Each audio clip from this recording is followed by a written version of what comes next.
Oh, mga ka-idol, noon na ni akong sunod nga luto mga ka-idol. Oh, paksiw na bangus, yummy na paksiw. Ibutangan rin ako ng sibuyas, bawang, sili na mahaba ug tatlo ka sili na labuyo ug paminta, tapos bitsin asin. Oh. Wow, paksiw na, yummy paksiw. Wow, ulam na mga ka-idol. Libre na ang panihapon na.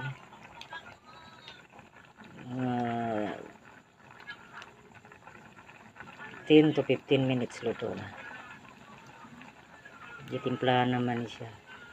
Ibutangan na siya bitsin asin paminta. Yummy na.